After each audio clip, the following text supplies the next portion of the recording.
Today's episode is sponsored by Mamitas, my favorite tequila hard seltzer. I had friends over this weekend before we went to a birthday party, which you'll hear me recap in a little bit. And my friend was over and she was like, "What do you have to drink?" And I said, "I have Mamitas." I gave her the mango flavor and it was her first time trying it. And she was like, "Oh my God, I love this. Where is it from?" So I told her where to get it, which I will do the same for you guys. You can go to drinkmamitas.com or order it on GoPuff. And if you don't know, it comes in 4 delicious flavors: mango, pineapple, paloma, and lime. And my friend really, really, really loved the mango.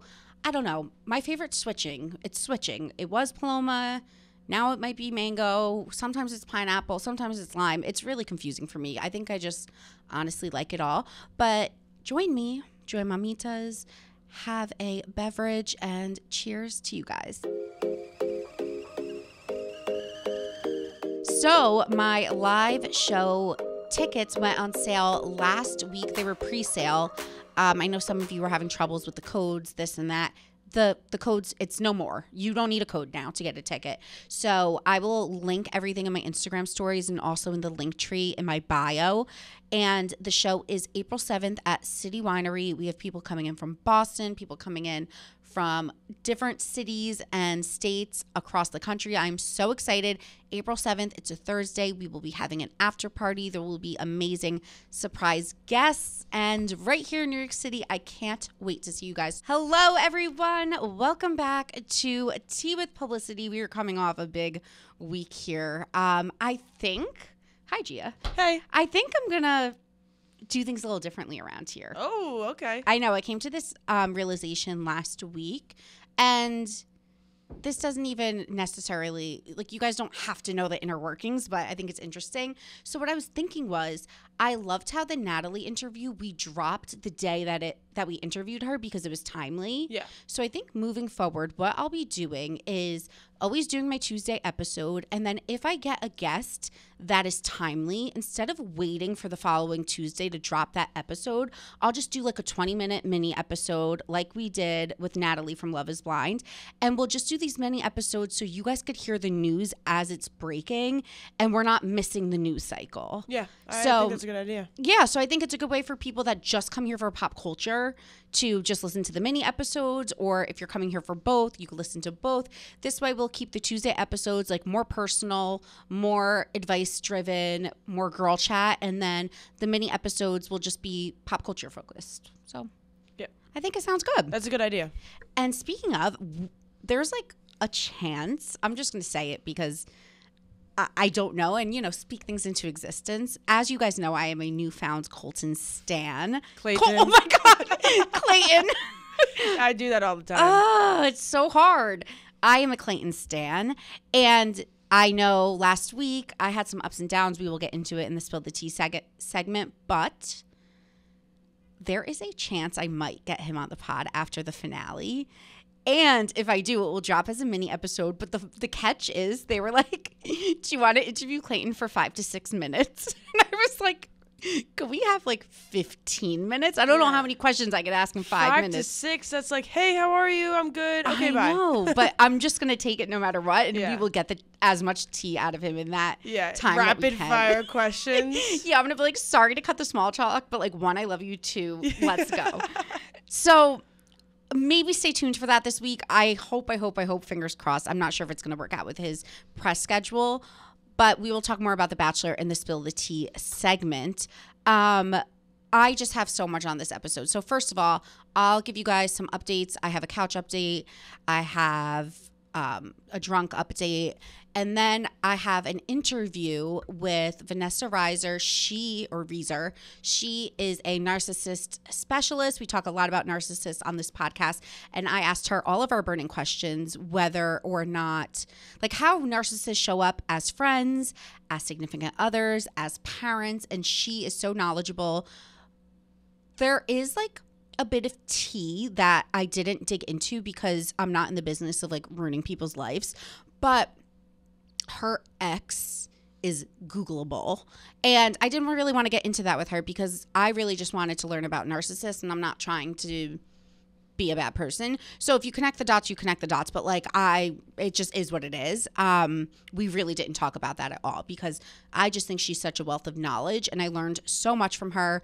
And I think it's a really cool interview. So after that, hang around because we will do the Ask Alyssa advice segment and we will spill the tea because we are talking Kim K, Kanye, Clayton, aka Colton. And everything like that. Okay, couch update. I know you guys follow me on Instagram. I know you saw I finally got a couch. It came dirty. There were like pubes in it and it was just like pilly and half of it was dirty and the company didn't have a customer service number. And in the past, when I had emailed them, they weren't responsive. So I was like, how do I get their attention and how do I get their attention fast? So I was a Karen. I had to call him out. And I took to social media. Yeah. And I don't like doing that, I have to say. Like, I think it's really weird when celebrities and influencers are like, at United, my flight sucks. Oh, I'm not even an influencer and I do that. It's I the think fastest way to get airlines, attention. you have to call them.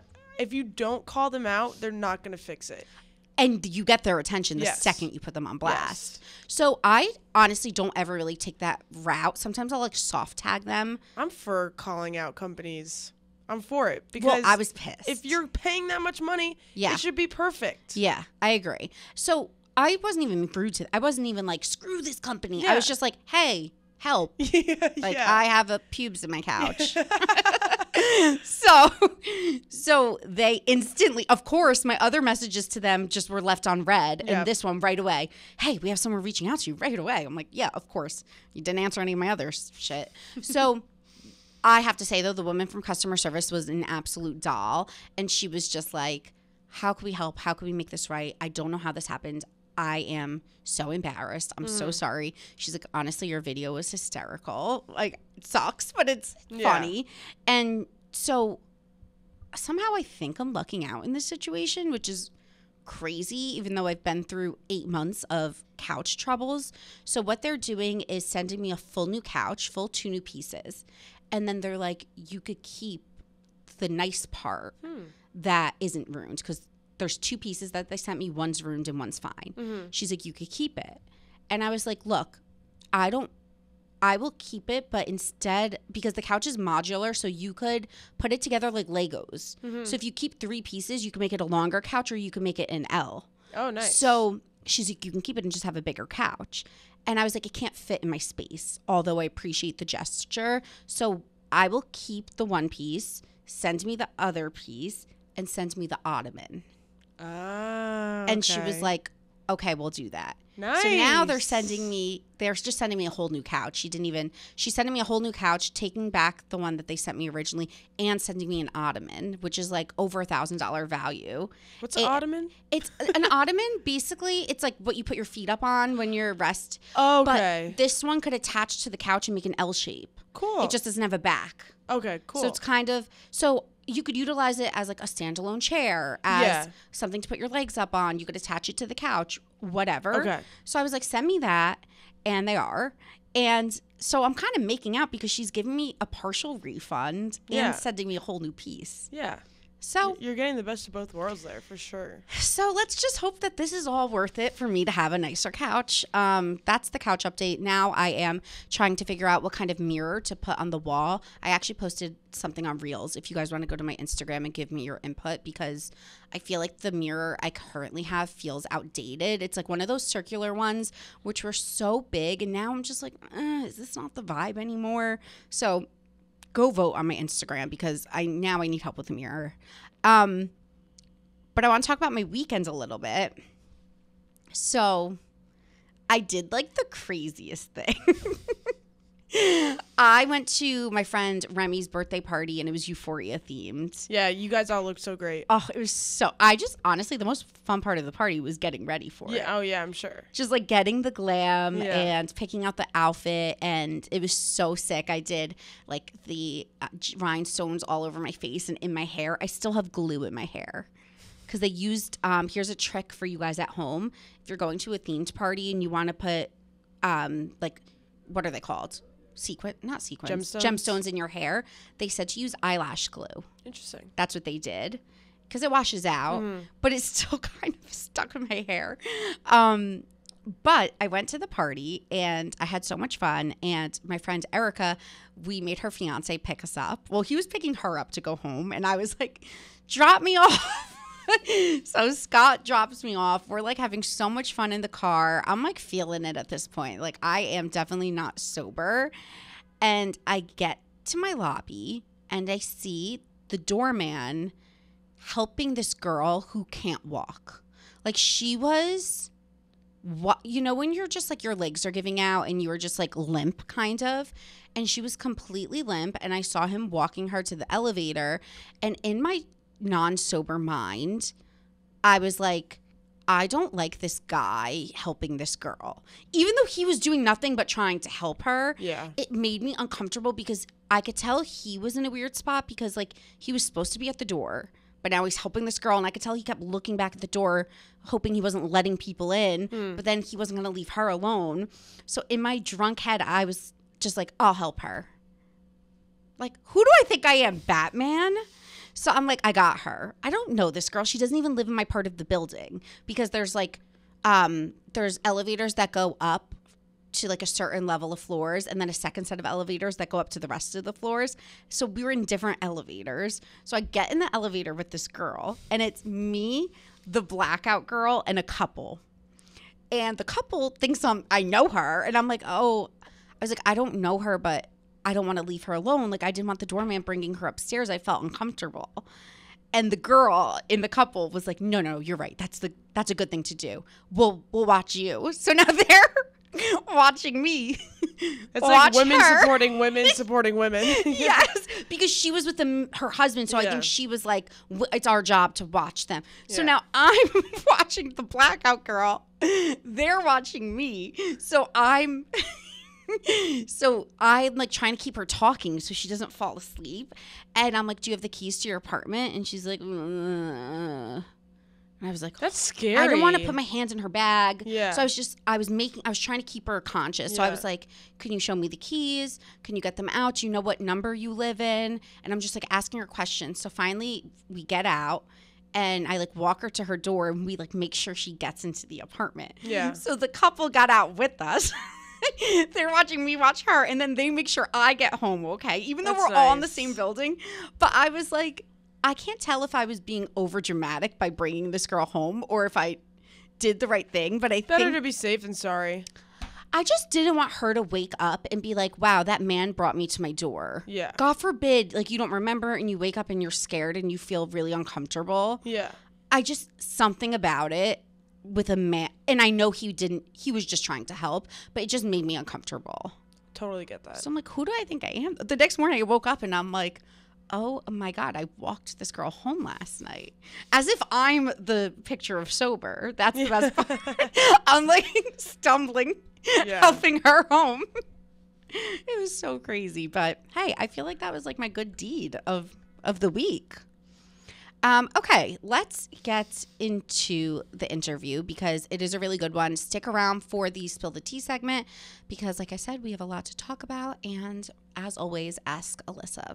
Hello, everyone. I am here with Vanessa Reiser. You are a narcissism expert and therapist. Welcome to the show. Thank you for having me. Is that the correct credentials? I am a licensed clinical social worker. Amazing. In 4 states, New York, New Jersey, Massachusetts, and Florida. And I specialize in narcissistic abuse. So my question for you that I've been wondering, you had a situation where you were with a narcissist, married to a narcissist, dating.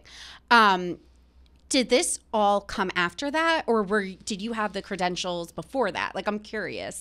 It kind of came after. I was specializing in working with youth, so working for the Bronx High School of Science and the Jewish Board, kind of focusing on, cyberbullying and academic pressure and suicidal ideation for that demographic. And then I found myself in a relationship that sort of was, emotionally abusive, and it kind of became my passion now to help others. Once the curtain is pulled back on like narcissists, I feel like it changes your thoughts forever. Like for me, had one interaction with a narcissist, and now I can't unknow what I know. Yeah. It's like a portal. Yes. Of sorts. Yeah, and then you just find yourself like deep in articles. There was something actually on your Instagram that really hit home for me.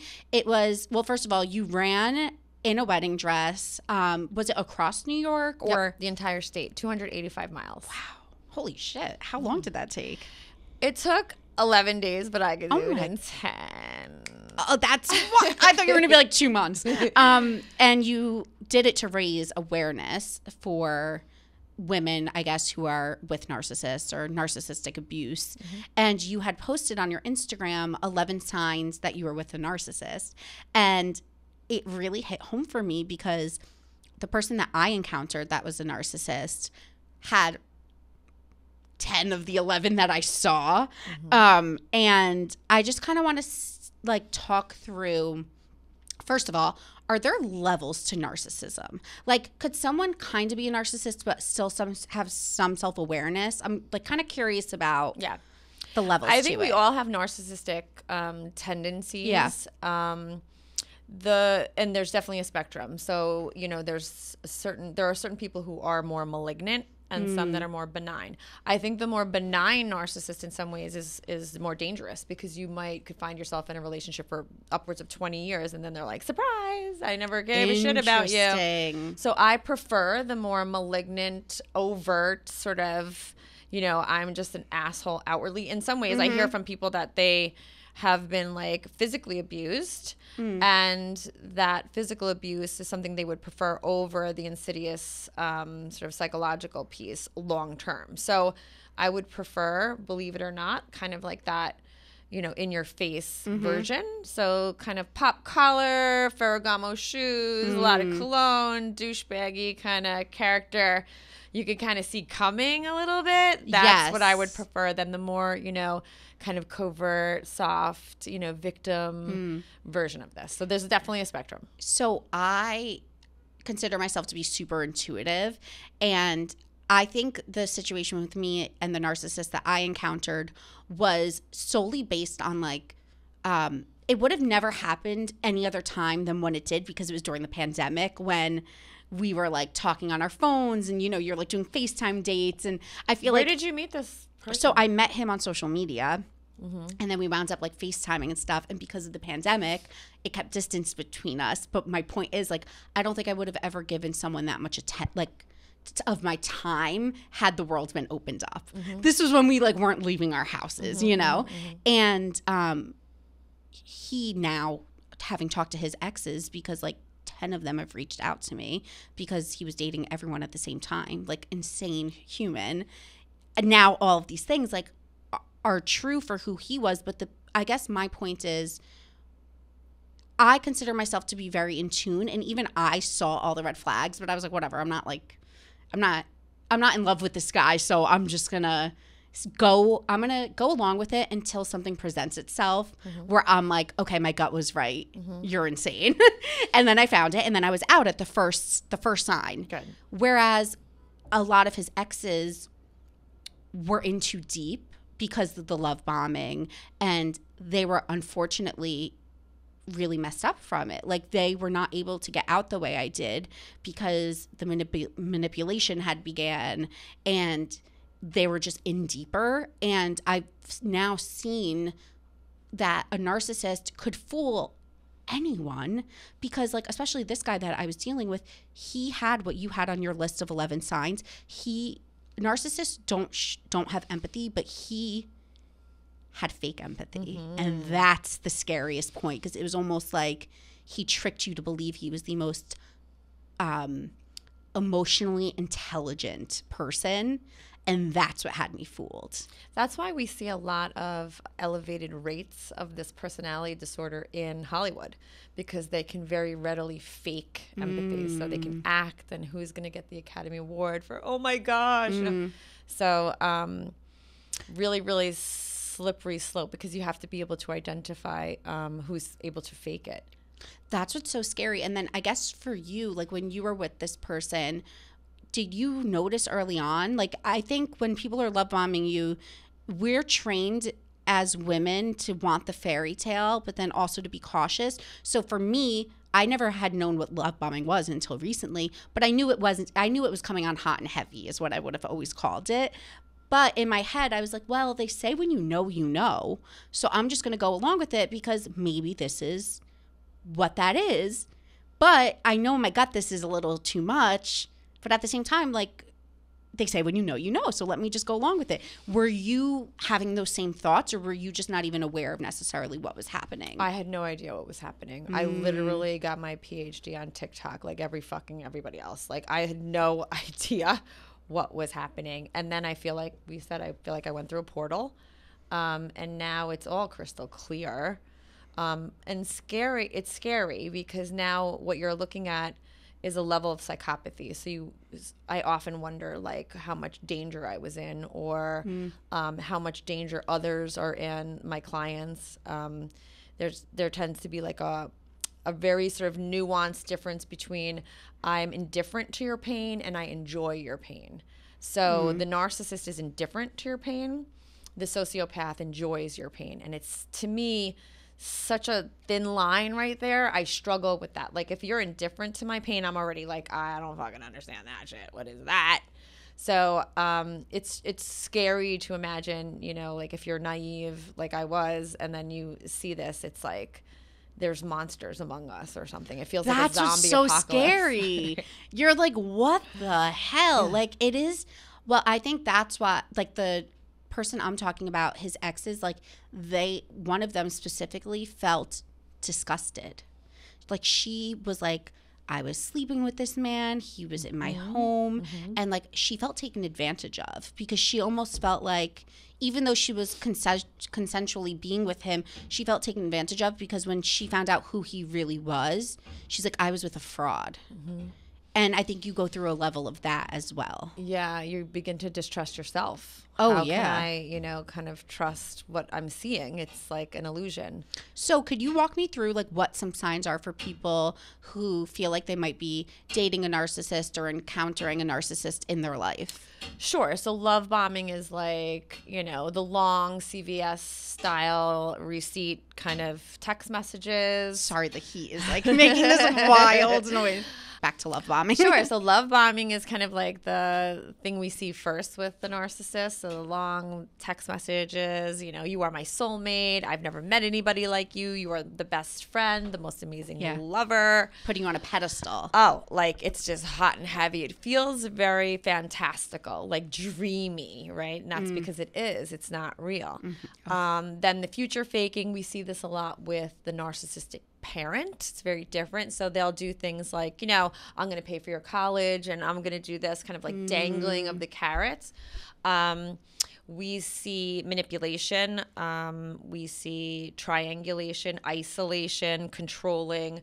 In the interpersonal relationship, in the love affair, you're going to see cheating. So that's going to include supplemental supplies. So there's always somebody on the back burner, at least 1, 2, 3, 4, 5. I often get asked, is my narcissist gay? And the reason why this is important is because the narcissist will take attention from anything or anyone. And that can feel a little bit confusing because I don't want to like diss pans people and things like this. But it's like any sexual, it's like any attention whatsoever. So interesting. By definition, sexual addiction is the addiction to attention. Actually, it's not addiction to sex. So by definition, all narcissists are addicts because they're addicted to attention. We see the smear campaign. We see that's what I was going to ask. Like the one that I came in encounter with had a lot of like enemies. And is that one thing, like you see them kind of like like he was always like, oh, this person wronged me, this person, and I was always kind of like, I want to be with someone that like gets along with people. So that was another red flag for me. Well, I think you can have enemies, but I think the difference is they don't have any authentic relationships. That's the differentiator. Like they can't do like a group scenario where you could go to dinner with like 6 people because it has to be about them. So they only can have minions or like be on a podium. They don't do the like group, like they have to be the one hosting and making it about them. Yeah, and it's actually very cult-like. It might remind you of like what a cult leader would do. And if you know anything about a narcissist, you know everything you need to know about a cult leader and vice versa. It's the exact same kind of brainwashing, mind control techniques. It's really so scary. yeah. So, okay, so back to like levels of narcissists. What about like narcissistic friends? Like, I feel like sometimes the word is thrown around so often, but I feel like there's friends that are like very self-centered, or maybe you find that they're lying a lot. And like, it seems like narcissistic traits, but you're not going to be like, oh, this person's 100% a narcissist. So it's like kind of confusing. And I'm trying to navigate in my head, like what those definitions kind of look like. Like, how do these people show up in friendships? I love what you just said around the lying. I think if you can see somebody for inauthentic or superficial, kind of on the surface, this is a red flag. So if you see people that are kind of concerned too much with optics, this is a red flag. This is a really big, because it's not just the lying, right? So like, oh, you know, bullshit that they're peddling around, you know, I have this, that, or the other, and kind of like naming off things that they own or like, you know, being a braggart. It's like the, you know, optics. So the way that they could be very hyper concerned with like how they look in social media. So this is somebody who, you know, it has to Facetune everything and look a certain way, to the extent that they wouldn't ever want to be in a candid shot or anything perfectly normal. posed. Yes. So that's why I think people get the narcissism word sort of confused with selfies or something. But I understand, because there's an overlap there. But really, it's about the inauthenticity. It's about the fakeness. It's about the front. It's about the facade. Like there's almost like a castle, and then inside there's like cobwebs. It's nothing really there. So they're kind of, look at me, look at me, look at me. And then really, you know, did you even like graduate high school? Like, what are we talking about? They end up being like basically like a false persona. Interesting. That's so hard, because like the industry I work in, it's like everyone's out here faking it to some extent, but then people have evolved with the times with social media, where like who I used to be on social media is completely differently than who I am now. For example, like we all want to look a certain way, but you have to be able to show your authentic self. So I get what you're saying. If it's just all the time perfect, that's probably a red flag. Yeah. I mean, listen, everybody, like, that's the whole thing. We all have narcissistic shit. Of course. We all want to look good, feel good, be good, have things. I mean, we have to tame it. And, you know, but the ground zero for the narcissist is the no empathy.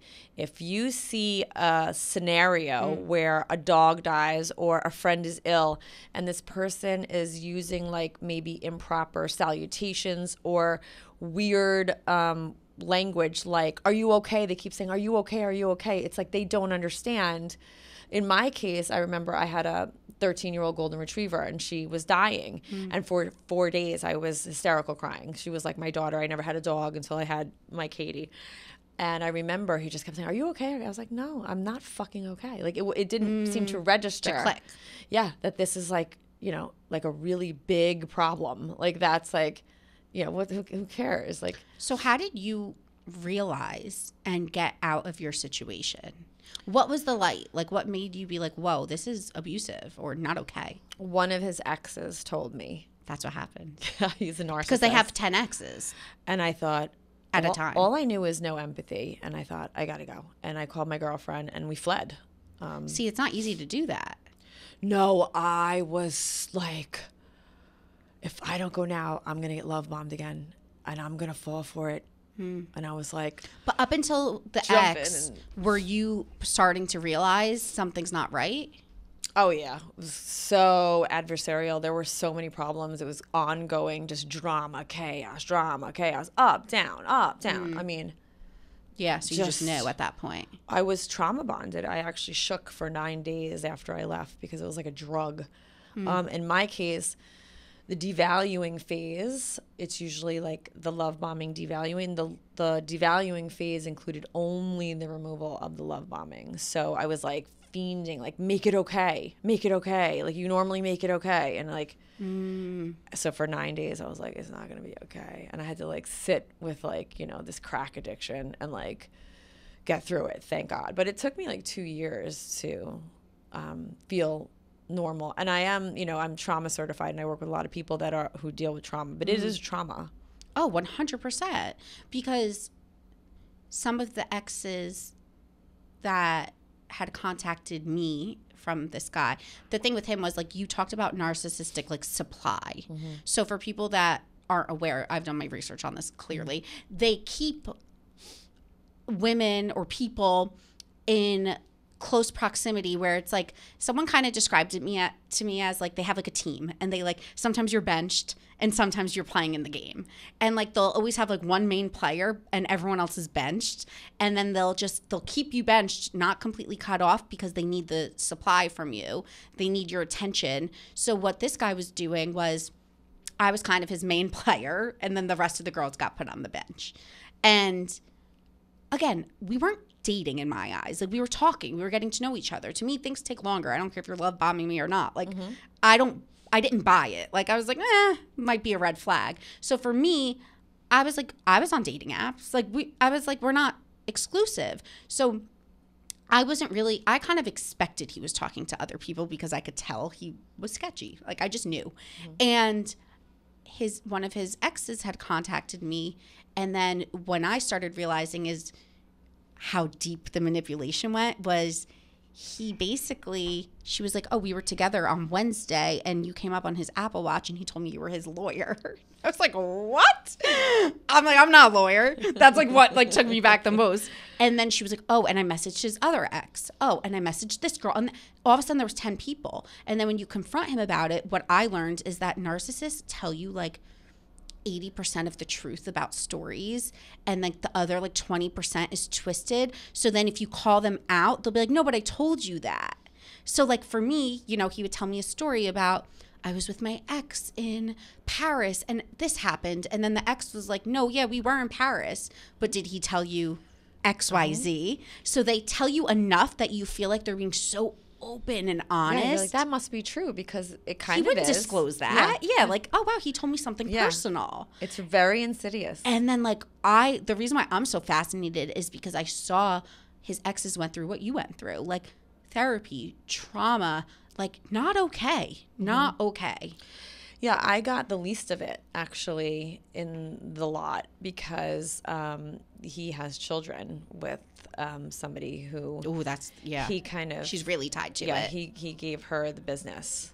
So there was major issues with their judicial experience that we see a lot with my clients. Who's getting accused of Munchausen's? Who's getting accused of abusing their children sexually? Moms. Who goes to jail? I have clients that lose their children all the time. And the judicial because system, these people are just manipulating the system? They'll lie. They come up with... I mean, I remember... Could you equate them to like a con artist? Oh, yeah. Because that's how I feel. Yeah, it's a con job. The whole thing is a con That's job. how I feel. Like Dirty John on Bravo. Yeah, it's the That's whole... how I... Yeah. I'm like, that's... It's minus the murder. They remind me of like serial Yeah. killers. Yeah. Did you see the Tinder swindler thing? Yes. Yeah. Yeah. Total narcissist. The reason why that was particularly interesting, I thought, because I sort of knew all of this stuff and I do it all day, but that one was interesting in that they will steal from Peter they do this thing where they overlap, right? So like, I'm going to sell this engagement ring to pay for the next engagement ring. They do this thing where they like carry it over, so they always feel like they're getting over on someone. It's a really interesting little variable that I've noticed that I sort of gathered from that show. It's great. And like the way the Tinder swindler guy like lined up people, he almost like groomed them for years. And then when they're singing next door. And then when push came to shove, he was like, hey, I need a favor from you. He like for so long would almost make them believe this like facade until he needed them. And then he had them in a vulnerable like position to help him. It's all about control and power. They feel excited about the fact that like they're winning. It's really, really interesting stuff. In some ways, childlike. Do narcissists go after women in power? Because if we're talking about men specifically, because the person that I dealt with specifically went after models, influencers, editors of magazines, which dumbass, because these people could write a whole expose on you. Like, hello, I have a podcast. Like, what an idiot. Like, but he went after women that he could gain from socially. I think over time they figure out that their skills are kind of working, and then they go a little bit too far. We see this sometimes in the political climate where somebody could have like a really great life and they're just greedy and they're like, I want to be president of the United States. I don't care how Kanye. Yeah. So they go too far, and then everyone sort of sees them for who they are. So what happens when a narcissist, like when you cut off their supply, like when you find them out?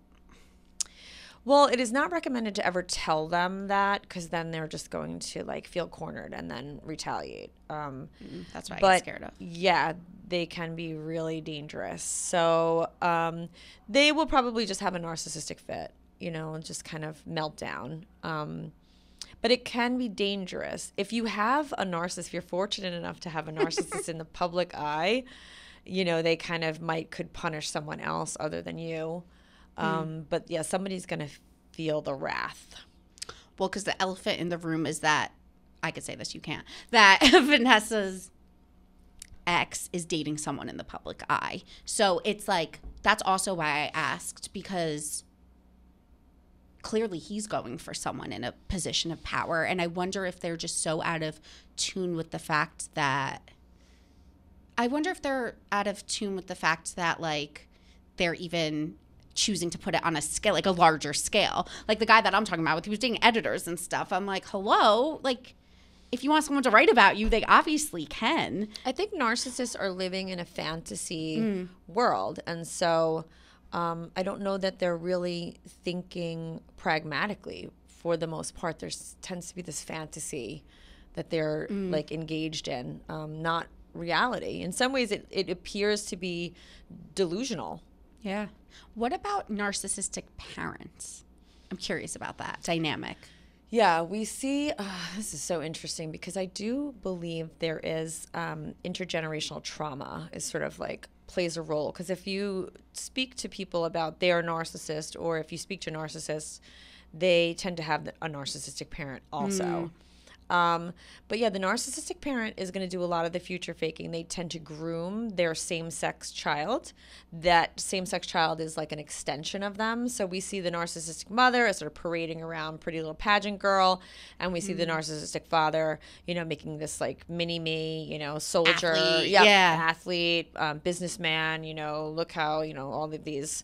This child is exactly like me. It's like an extension. Like in some ways you could even hear like a narcissist say, I want to have children because I want to, I want my seed. I want my, I should live on, and something else. It's my duty to the world to sort of gift the world another me. Like, of course. Yeah. We're all dying Thanks for a lot. But yeah, we see the future faking is a big thing that they do. And then sometimes they'll play the victim quite a bit. So we see the narcissistic mother who's very, very victimized and is oftentimes sick, and everything's about her. She doesn't see you as your entity. If you say to the narcissistic mother, hey, Mom, I graduated from college, she's like, well, I always wanted to graduate. I always wanted to go to college. And so we see a lot of that. And then it actually makes a scenario where the child of the narcissist would be like a people pleaser, an approval seeker, a codependent, and sort of primed for that narcissistic love affair because mother, sort of behaved this way. Ugh. And then this might just be like a really basic question, but what's the difference between someone who's just like egotistical and a narcissist? Because I feel like that's, I think, what confuses like the public and me. It's like we all know someone in our life who's just like super egotistical, and it's like, I don't know if that person might be egotistical and all those things you just described, but have empathy. Yeah. And that's what's confusing. I try to instill in my clients a good level of ego, centric thinking. I think that, a lot of people need to sort of love themselves. I don't have a problem with being selfish. Certainly for women, I'm always trying to empower them, like, do you. The difference is like that broken modem so that they're a deviant. That's the difference. This personality disorder creates a lot of havoc and pain. the way I would kind of sort of highlight the biggest piece of narcissistic personality disorder is this. The no empathy is why, well, empathy is why we exist. So the crying baby, the primary caregiver goes over and picks up the crying baby and says, oh, don't cry, little baby. Why? Because they feel like, oh, something's wrong. This is the empathy. So we don't exist without empathy. And we are living in an individualistic society, highly capitalistic. We don't sort of, perpetuate and cultivate empathy already. So I think that piece is a slippery slope. If we don't start to get back into those Sesame Street days when I was a kid where it was like, love each other, yay. Like, we're not doing that enough. We're kind of like selfish, shitty things. And I think we're sort of not being kind enough, and like we're kind of bringing out the worst in people. So I just see it on the rise, almost like pandemic-y, epidemic-y. So I think, that's the difference. It's like a broken modem. It's like somebody is just deviant, like to harm others. So cruel. Like, it's just awful. Yeah. Okay. And then what would you recommend for people who are in a situation, they're listening to this and they're like, oh my God, I think I'm dating or dealing with a narcissist. What would you recommend for them to take the first steps to like get out of that relationship? So we always talk about getting a safety bag. That includes, toiletries, Lululemon pants, sweatshirt, give it to a friend, a family member, put in your car. Because the only way to sort of deal with this is to get away from them. There is no data that I can offer up that suggests that narcissists change. There are some outliers, but we measure it in millimeters versus miles. It's very, very rare. So you would have to do, let's say, like an inpatient sex addiction treatment center or facility for an extended period of time before you would see even the tiniest residual like movement. So not recommended to be around. Sandra Brown refers to this relationship as one of inevitable harm. It's awful. So have a safety bag on. It really reminds me of the Dirty John show.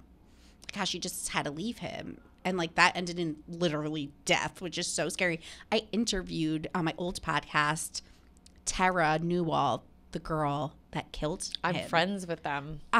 Debbie. Yes. Yeah. I interviewed her and she's like a friend of mine too. Yeah. And she has a lot of, she sort of talks about her trauma, Tara, and like the things that she's endured. It's crazy. And you could see really interesting, I love that you brought this up, is that I'm going to like wink almost, that mother-daughter thing that goes on where daughter's like, mom, no, mom, no, mom, no. And mom's like, what do you mean, everything? So that mind control, I get the chills. It's like, it's not good, I mean, we saw this with Vicky Gunvalson and how the daughter was like, no. And mother was like completely, and we never victim blame. We never, ever do. Because I they're remember being manipulated. But it's scary because you want to, you want to shake the person and be like, look what's in front of you. But and that's the other thing that I think is so important about any kind of abuse, whether it's physical, emotional, whatever it may be. People will be like, oh, only a weak woman would fall for something like that. It's like, no, these people are master manipulators, and any person could get you study, like you're a smart woman, you were with me, like it happens to everyone because these people are so skilled. They literally make police and agents and people agree with what they're saying because they're so manipulative. I love that because I also feel like one of the kind of pushbacks I got from so many people was that I don't fit the profile of a victim because I'm piss and vinegar and I'm like rah rah rah and I'm tough and I'm a feminist and it was like it must have been her. She must have done something. Do you know what I mean? Yeah, she's the wrong one. Yep. Yeah. So I love that. It's really important to just sort of understand it could be anybody. Literally anybody because these people are dangerous, and I think that's the thing that people have to understand. Like it doesn't discriminate. Well, this was so helpful. Thank you. Where can everyone follow you for more information and everything? So I am at TELLA therapist.net. You can also find me on Instagram at Vanessa Reiser LCSW. Amazing. Thank you. Thank you.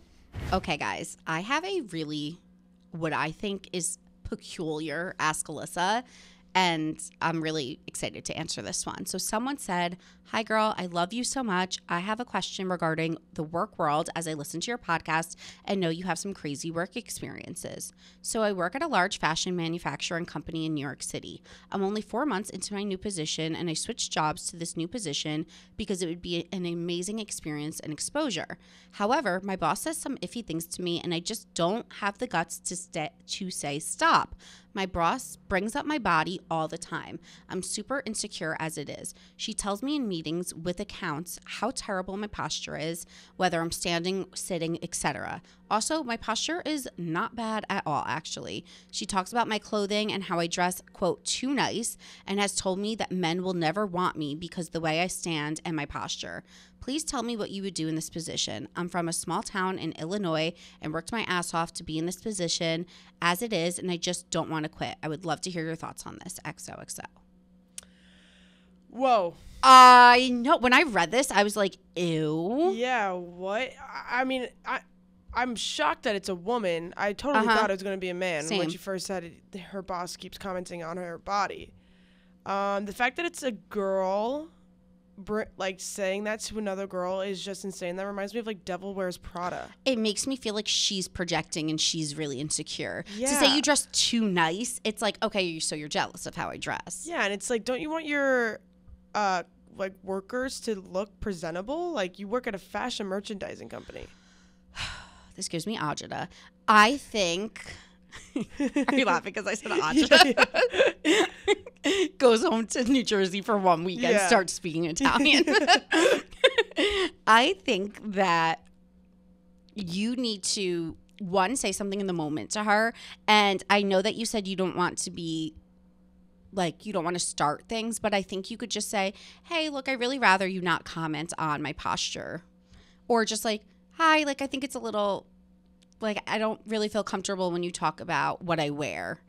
And then I think that would snap anyone into being like, "Ooh, maybe I'm crossing a line." Yeah. Because I was going to say, before she said, "I don't want to quit," I was going to say, you should definitely quit. Mm-hmm. But I feel like you don't really have anything to lose. Maybe you should just speak up for yourself. 100%. And if she has a problem with it, and you can report that, can't you? Or? Well, I was going to say go above her head. Yeah. And I would wonder tell if on she's her. Like I doubt she's like the CEO or. So I know how this girl feels because when I was in the fashion industry, it's like, and you're new, you feel like your job is so not secure in a sense where you're like, if I say something and then they fire me, then I don't have a job. And I understand that intimidation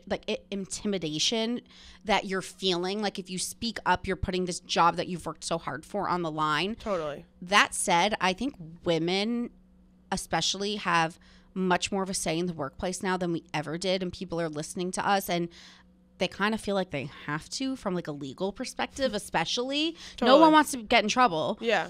As sad as that sounds. So I think that you have every right to stand up for yourself. And what I would start doing is keeping an inventory of the things that she says to you or has said to you so you can have it in writing. That's like what any lawyer or HR professional will tell you, because HR usually opens up a case and then they're like, well, we need it on record. Yeah. And maybe you can confide in a coworker, someone you trust, and be like, has she ever said anything like this to you? So if you do speak up and she's like, don't talk to me like that, like, I'm gonna talk to your higher ups, whatever, you can have some backup being like, no, she said that to me as well. Yeah, I think that's great. I think like what's it called when you like rob a bank and you have like an ally? Not an ally, like a what's it called? It's like on the tip of my tongue. Same. Everyone at home screaming. Yeah, it's like an alibi. Not an alibi. An alibi is like, that's like what's supposed to get you out if you're like getting accused of a crime. Yeah, you need an alibi.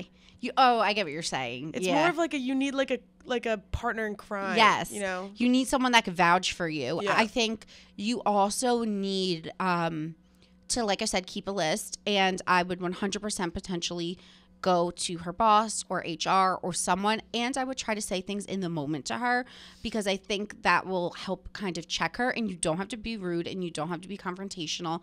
If she says something, like the way you dress, you could just say, hey, it makes me a little uncomfortable when you talk about my appearance. Plain and simple. And then she might get defensive, but then you take record of it, and you have all of this on record. And I'm really sorry you're going through this. Don't let her make you feel insecure. It sounds to me, if she was saying you dress like shit, then she would just be being bitchy. But the fact that she's saying you dress too nice makes me think that she feels insecure about her own shitty wardrobe. Do you know what I mean? Like, she's insecure because you look cute, and she's like, wow, this girl's making me look like a dump. I really think that's it. I think so many women just project their own feelings of insecurity. Oh, yeah. That's like the biggest thing. And I used to do that too. Totally. Like, if I was jealous of a girl, I'd be like, her style sucks anyways. Uh-huh. It's like, yeah. No, yeah. It's just it's like. It's so true. Just because you're insecure. It's so true. Okay, guys. Next question. This one's also wild. I don't know what's in the water.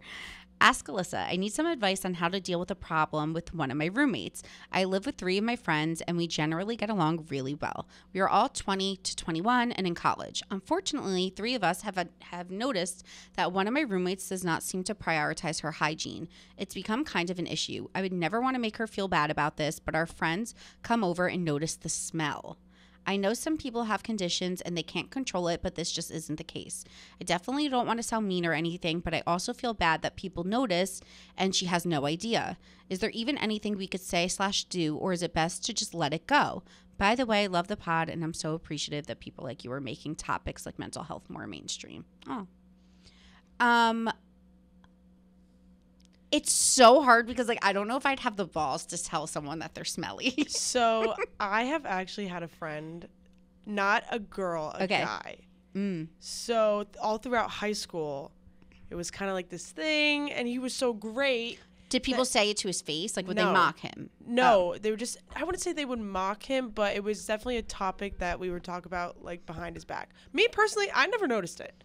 But my friends always, maybe I'm just always congested, but my friends, my friends would always talk about it. And it just kind of got to the point where his closest guy friend just talked to him one-on-one and was like, dude, I don't want to embarrass you. I don't want you to make I don't want to make you feel bad, but this has kind of been going on for a while, and this gives me anxiety. Fix it. I know. But it just kind of got to the point where and then we just loved being, and now it hasn't been a problem. And I wouldn't say it hasn't been a problem. It's like on and off. But it's not as constant as it used to be.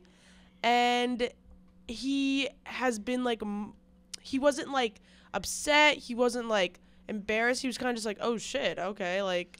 Do you think, though, men would handle it differently? I feel like he definitely would handle it a little different than a girl, especially a college girl, because that's like, girls are supposed to be like in the realm of like, oh. Like, I have a question. What if you just do it like, okay, for example, me and my college friends were so close that we would like sit in each other's beds and like pee with the door open. Yes. Like we were so close that what if you just say it in a joking way, like, oof, girl, you reek today. And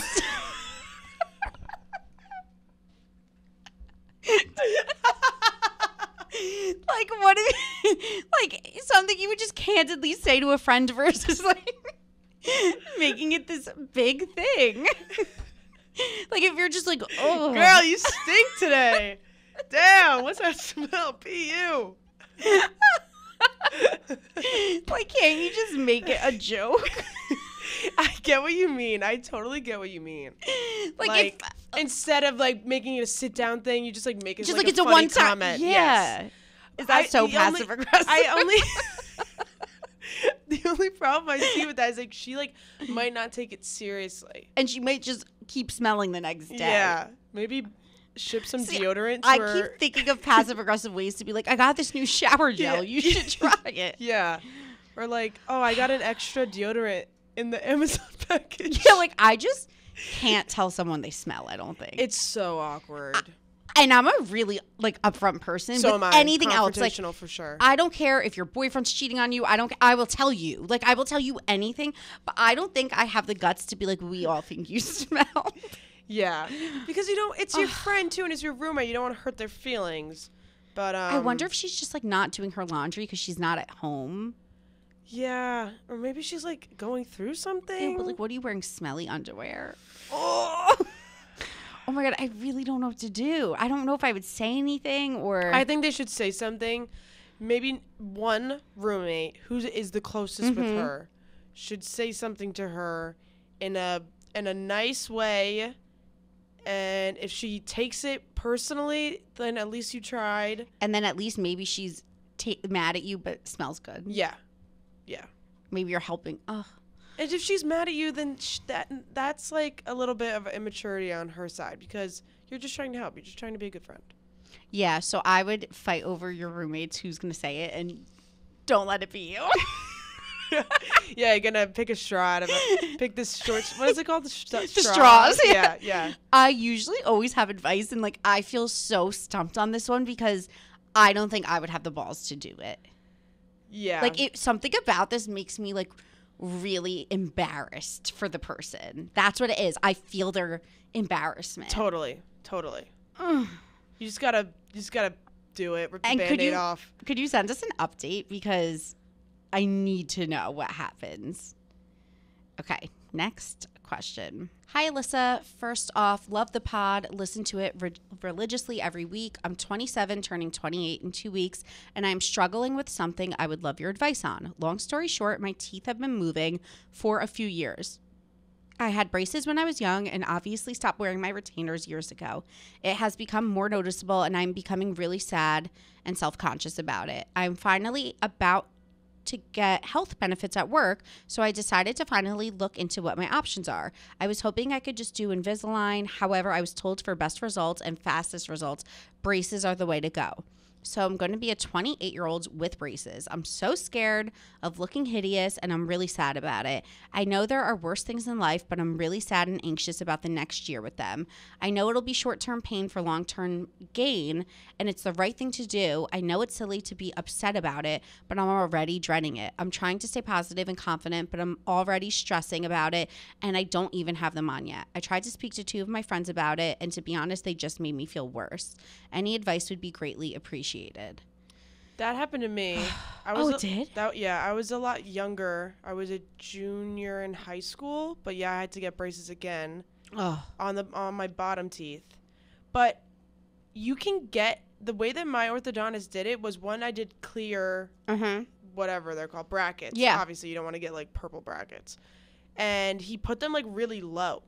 So you couldn't even see them when I would talk or when I would smile. Well, there's this new thing that this place here, I know she said she's from Canada, so I don't know if they have this in Canada. It might be worth the trip to the US, but there's this place called Tend in New York City, and they do these things, like this is just me getting served their TikTok ads that I know all of this. I always see Tend. But it's called breezy braces, and it's braces that go behind your teeth instead of in front of your teeth. And this girl I know from TikTok got them. Yeah. And they're completely behind her teeth. I have a permanent retainer, which is kind of like that. That's what I was thinking when she was saying that, when the only option is braces. I was like, maybe she could get a second opinion. Her teeth move too much where a permanent retainer might not work. But I feel like, I'm not an orthodontist, but I've had my permanent retainer literally since I got my braces off my senior year of high school, and then it's been perfect. So I kind of relate to what she's saying because my smile, I've never had braces in my life. Oh, wow. I know, it's crazy. But my smile's changing. Like my bottom teeth are getting more crooked, like lopsided. And I was doing Invisalign over the pandemic, which was the best time to do it because you didn't see anyone. And then when I started here, I stopped wearing it. And then my dentist ghosted me. So now my teeth are back to square one. So I'm kind of at the same place where I'm like, do I get Invisalign? What do I do? I've literally thought about, do I just get veneers so I don't have to go through the trouble No. I know. You have good teeth. They're really bad for you too. Yeah. But point being, like, I get the mental anguish of being like, oh, I have to have these things on my teeth. Yeah. Maybe get a second opinion. I also think in the long term, having braces for a year, when you're 35, you're going to look back and forget that it even was a thing. So I think you just have to keep thinking, like, long term, maybe you could wear a mask a lot of times. Like, we're in mask season, so this is the best time to do Yeah. it. Too bad this wasn't a year ago when she was in that's lockdown, true. especially because Canada had such extreme lockdowns. Yeah. You could have just like, No one would have known anyway. yeah. It'll go by so fast. A year literally goes by so quicker than you think. Mm-hmm. And by the time you're done, you're gonna be like, you know what? Thank God I did that. Yeah. Because now I feel so much more confident and just feel better about myself. And you'll look back on that year and be like, it literally doesn't matter. It's just another. Especially because you're so unhappy with the way they currently look. Mm. I like Gia's suggestion of seeing if they could put them on your top teeth high and your low teeth low and getting the clear ones. And then also look into tend about getting the braces that go behind your teeth, and maybe just get some second options and see if Invisalign or retainers or something is an option that maybe the orthodontist you went to didn't recommend. Mm-hmm. So we're wishing you all the best, but definitely, I mean, it sucks. I'm not going to lie. Like at my age, like I'd be upset too, but you'll be happier in the long term, and it's just a small commitment. All right, let's spill the tea. So now that I am watching The Bachelor, and a huge fan, if that, I was really upset because last week's episode, Monday night, I was like, right before the episode came out, I was like, I love Clayton. I was posting GIFs of me saying how much I love him. I was giddy on the podcast. An hour into the episode, I was like, oh shit, this man's like getting some heat and it's not going well for him. But I'm happy to say I am back to loving him. We'll dig into it. So basically last week, things came up with him and Susie where he was being accused of gaslighting her. People didn't like the way he was talking to her. And I listened to a lot of like post-show interviews with him. And I remain feeling how I felt initially, which is that I think he's really honest. I think he's really upfront. I love him. Here we go again. I like the guy. I loved his interviews. I thought that I don't know. I'm on this weird train of like anti-cancel culture or anti-people not being allowed to have emotion. Like, for example, he got angry at her and threw a tantrum, which obviously was immature, but I'd like to see all of us have cameras in our faces when we're fighting. Any single person that's fighting with someone, one of them is going to be accused of gaslighting. One of them is going to be accused of being dramatic. I feel like Bachelor Nation just loves to throw around the word gaslighting. Yes, and we'll talk about it, but even this Kim K thing, her comment got so blown out of proportion saying the work thing. I just feel like no one cannot be a perfect human. Like, let's normalize having imperfections. And I think it's okay that he had a moment of weakness without us acting like he killed someone. I mean, was it his finest moment?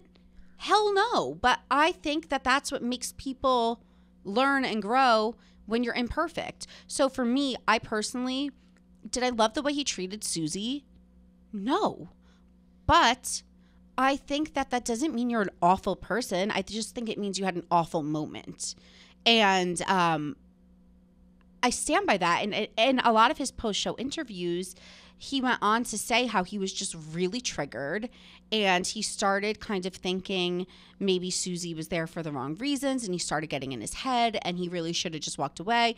And he said, like, I'm answering questions because you're asking them, but I'm not by any means not taking responsibility for what I did. And I thought he handled everything really well. I thought he was really explained himself. And yeah, I understand. And I think that if any of us were to have fights with someone and it was captured on camera, either you or the person you're fighting with would come across crazy.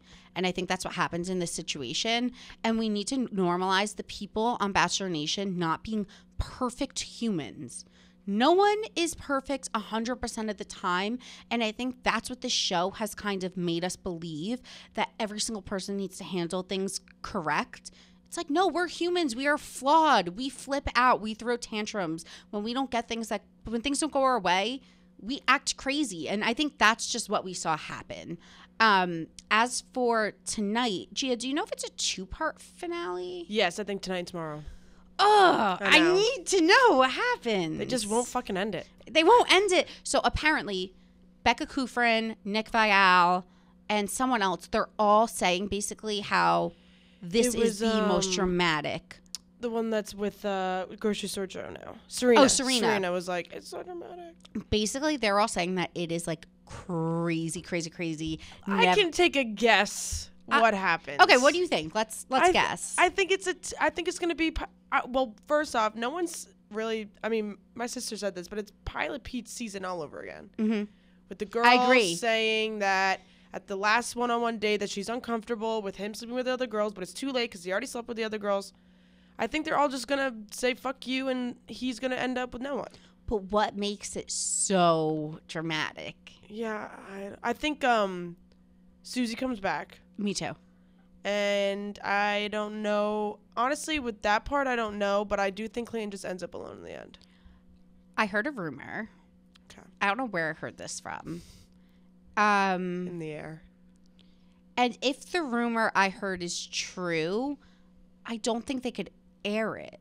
So, could I say it? Or it's not, I don't know if it's true or not. Yeah. Okay, I don't want to spoil it. Yeah. Spoiler alert, but this is literally, I don't even know where I heard this from. Thin air. I think someone told me. The rumor I heard, and we'll know tonight, and I guess by the time people listen to this, we'll have watched part 1. Mm-hmm. And if you don't want to know, skip ahead 40 seconds. So I heard that Susie comes back, and then they get back together, and then the producers mingled and tried to get her to break up with him because they wanted her to be Bachelorette. And he and her got really mad that they were intermingling in their relationship. But point being, if that's true, they're not going to air Susie and Clayton saying, oh, the producers are trying to break us up. Yeah. Because why would they make themselves look bad? Yeah. So part of me is like, how could that be it? Because the show isn't going to throw its own producers and the sketchy shit they do under the bus. Maybe they'll twist it in some way to I know, but I like that theory because I would love if they turned on I would love if on air they showed them being like, you tried to break us up. Yeah. That would be so dramatic. Honestly, maybe they're trying to do a little bit of a switch of a flip switch. Show us under the curtain kind of. Yeah, because people have been talking so much about how the producers manipulate everything. So maybe they're now that's what I want. In order to get people back. I don't even know because then Clayton did go on record saying that any of the rumors that are currently out there aren't true. He said he has not heard one person get it right. So, which means my rumor is probably fake. But I just kind of love it. I kind of hope that happens because I think that would be such an interesting dynamic for the script to flip. Yeah, I'm curious to see what happens. So, we will see. I don't know what I'm thinking. I still like Clayton. And, yeah, we'll see. So, another thing that I want to spill the tea about is Kim K saying, you got to work. Bitch, what'd she say? She's like, get your fucking ass up and work. Get your fucking ass up and work. Yeah. I feel the same way as I do about The Bachelor. Stop. Why does everyone take every comment personal? She's speaking directly to you. I don't think she was talking about people that can't get jobs. I think she just meant work hard. I think it was just really tone deaf. That's what people were mad about. I think it's tone deaf too, but this is just me. My publicist brain. I feel like if this was said 5-10 years ago, it would be a Pinterest quote. Yeah. You know how it's because it's Kim Kardashian, so people are pissed because she started off in a wealthy environment. So yeah, it was very easy for her to start. But you can't deny that she works her ass off. I guess that's my point. I 100% get where people are coming from. Yeah, she was given the necessary needs and she was given the platform. But, she could have always just been that reality star that had the show and kind of fell off, whatever. But she made so many different brands, had her family become this huge empire. She works hard. But I think saying work hard used to be considered an empowering thing. Yeah. But the way she said it now, everyone's it just you're so came privileged. Off in a way that was well, why aren't you just working? Get up and work. It's all right, Kim, we have kids trying. To raise. Yeah, I am working. I literally make minimum wage. You know what I mean? Yeah. Not everyone just But I guess my point is, why does everyone internalize stuff and take it so personally? That's what I think I'm having. I get it. It was insensitive. She's privileged. We know. Yeah. She's a billionaire. Yeah. Literally none of us could relate to her. No one could relate to her. Not even the 1%. But my point is, why does everyone take comments like it's being said directly to them. Do you get what, like, I think it's because it was like, what advice do you have for women? Like in the workplace or something, like Variety asked her that question. She was like, no women want to work. Like, get your ass up and work. And it was like, it just came. I think it's the way she said it. It was the way she said it. She came off so direct. You're right. Like if she was just like, being you know, get up and work. And you're like watching and you're like, all right. Kid, yeah, like, it was aggressive. Yeah. Like if she was just like, my biggest piece of advice is that you really need to work hard. You can't expect things to just get handed to you. You need to put in time and like then maybe I got the message. It was just aggressive for no reason. It was also cut into such a small clip that I think that made it more intense. Totally. But again, we get it. She's privileged. None of us live like her. But I think I'm just kind of like, why are we offended by everything? Could she have said it nicer? Yes. Is she tone deaf sometimes? Anything they say or yes. do gets thrown around. People get pissed at anything that the Kardashians say. Yeah, I guess you know what it is for me? I don't take things celebrities say personally necessarily. I'm like, all right, whatever, I can't relate to you. People just want to attack at any moment. Yeah, like I never listen to something someone says and thinks that they're pointing it towards me. Like I just assume if I don't respect your opinion, then I don't want to listen to it. Yeah, low key. I mean, with celebrities, because I feel like celebrities are just like so in their so own out of world. touch. With TikTokers though, I never take that stuff personally, but if I see a TikToker say something like kind of stupid like that, then I'm like, all right, like don't start, because I feel agree, like it's different. The platform is just so different, and it's like one thing when a celebrity says something stupid, but it's another thing when a TikToker says it's like a normal person. Yeah. So it's like you need to have like some sort of like awareness. Yeah. I agree. When it's such a big celebrity though, I'm like, I can't relate to you anyway. I have no idea what you're talking. Like to me, I just don't even take their advice with I'm like, okay, like I'm gonna listen to you. We're on different playing fields. Big time. Different tax brackets. Yeah. I'm like, okay. What works for you doesn't work for me. But the Kanye Kim stuff is still going on. It is just sloppy. I saw a lot of people like praising Pete's texts to Kanye. I kind of found them cringe. I was just like, is this really him?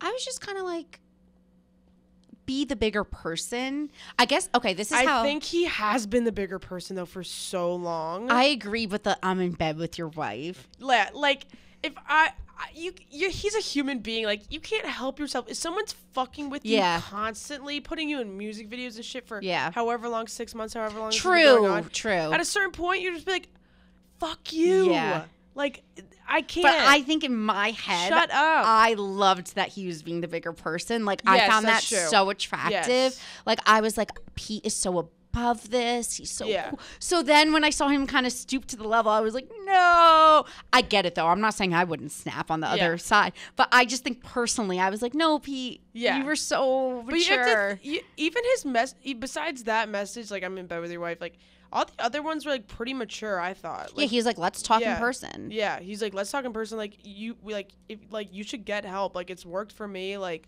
I don't understand why like your family, like, you're scaring your family. Like, I genuinely feel extremely bad for Kim because I think she is like, why is he dragging me to be this awful mother in person when she's probably with the kids 90% of the time? Yeah, totally. And dedicates her life to being with them. And she's probably like, leave me alone. And it's so, I've said this from the very beginning, it is so unfair to his kids that they're going to one day be adults and look this up and be like, Mom, Dad was begging for you back and you weren't. I know, because like kids always like take it in the wrong way too. And I feel like he wanted our family together. Yeah. Like, I feel like it'll be hard for them not to think like Kim is a bad guy. Because the way he's portraying it is like, oh, your mom won't let me see you. Even if they know. Like kids of divorce like always like have to pick sides. Yes, and I really don't like the position it's going to put the kids in. Totally. I think he acts like he keeps trying to protect them, but I think what he's doing is way more damaging. Yeah. And he like posted this horrible thing about how he like holds his parenting practices different towards his daughters than he does towards his sons. Mm-hmm. And it's like, dude, what? Like, no wonder Kim doesn't want you around the kids. Like, you're teaching them these horrible, like, like that boys should be taught different things than girls. Well, I thought something he said was weird, and I haven't seen anyone pick it apart in the press, so I don't know if I just interpreted it weird and I'm on my own page here. But he said something in the video like, she's got my daughter singing I Fell in Love with an Emo Girl. My daughter. Yeah. And I was like, is that a hint towards lesbians? Yeah, I don't know. I don't know if I just took it wrong, but in my head I was like, because he's like so religious. Yeah. I was like, so does he have a problem because it said girl? It's a song. Like, I kind of was like, why do you care? Yeah. Yeah. So weird. I feel like he has like very like backwards parenting ideals. And I feel like Kim is probably way more like progressive. Yeah. Honestly, I was going to say it again, gives me agita. Agita's just like Italian word for like anxiety in your stomach. Agita. I always say agita instead of agita. Agita, I think I said. I know. My friends always be like, what the fuck is agita? And I'm like, it's like it's just that feeling of like anxious. Yeah. But yeah, I don't know. I don't like it. I don't like it at all. I think very soon we're going to see her get like some kind of restraining order or something in place. Yeah. Okay, guys, that is it for today's episode. Keep your eyes out. There might be a bonus episode, not sure. And I will talk to you guys next week.